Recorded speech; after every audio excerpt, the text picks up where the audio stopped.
পুজোর আনন্দের দিনগুলো কি আর খাওয়া দাওয়া ছাড়া হয়? তাই আজ নিয়ে চলে এসেছি একটা নতুন রেসিপি নিয়ে, পুজো স্পেশাল পনির রেজালা। খুব সহজ একটা রেসিপি আর খুব কম সময়ে তৈরি হয়ে যায়। তাই প্রথমেই নিয়ে নিচ্ছে একটা বাটিতে 1.5 চামচ মতন জল ঝরানো টক দই, সাথে সামান্য একটু চিনি, 1/2 চামচ ধনে গুঁড়ো, 1/2 চামচ জিরে গুঁড়ো। ব্যাস অল্প একটু জল দিয়ে সব কিছুকে ভালো করে মিশিয়ে নিন। তারপরে কড়াইতে সাদা তেল গরম করে এরকম কিউব করে বড় বড় সাইজের কেটে রাখা পনিরগুলোকে হালকা লাল করে ভেজে নিন।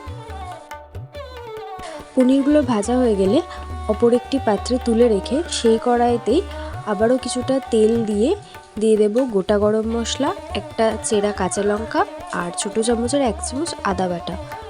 আদাটা সামান্য একটু কষিয়ে নেওয়ার পর দিয়ে দিচ্ছি আগে থেকে বেটে রাখা কাজু, পোস্ত এবং মগজ বাটা।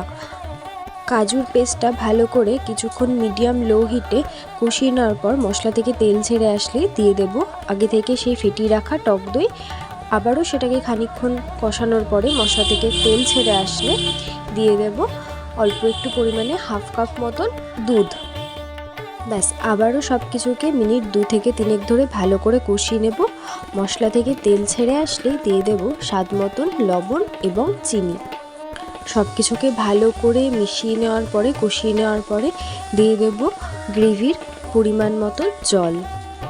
পনির রেজালার গ্রেভিটা বেশি পাতলাও হবে না, আবার বেশি থিকও হবে না। গ্রেভিটা ফুটে এলে দিয়ে দেব আগে থেকে ভেজে রাখা পনিরের টুকরোগুলো, সাথে দিয়ে দিচ্ছি একটা শুকনো লঙ্কা। মিডিয়াম লো হিটে ভালো করে গ্রেভিটা আমি ফুটিয়ে নিচ্ছি। এই সময় আমি দিয়ে দেব হালকা করে ড্রাই রোস্ট করে রাখা মাখানা। ব্যাস আবারও মিনিট 2 থেকে 3 গ্রেভিটা ভালো করে ফুটে এলেই ওপর থেকে দিয়ে দেব খুব সামান্য পরিমাণে গোলাপ জল আর অল্প একটু কেওড়াও জল।